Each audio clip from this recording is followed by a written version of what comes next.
যারা হাসপাতালে ভর্তি রয়েছেন, সন্তান সম্ভবা এবং 85 বছরের বেশি বয়স যাদের, সেই সব ক্ষেত্রে বাড়িতে গিয়ে এসআইআর এর হিয়ারিং করা হবে।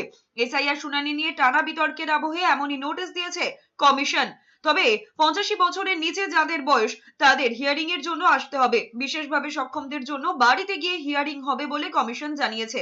পাশাপাশি আজকের ঘটনায় ডিজি ও সিপি কে সিইও আবার জানালেন সিকিউরিটির ব্যবস্থা নিশ্চিত করতে।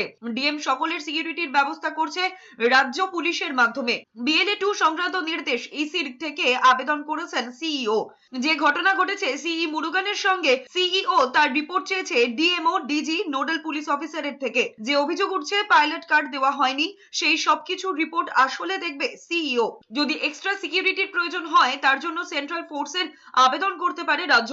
এরপর থেকে BLA 2 নিয়ে সমস্যা হয়েছে সে বিষয়ে ইআরও, ডিইও সিদ্ধান্ত নেবেন। আইনত ব্যবস্থা ও সিদ্ধান্তও নিতে পারেন। মঙ্গলবারই কলকাতায় 6 থেকে 7 জন ডিইওদের ডেকেছেন জ্ঞানেশ ভারতী।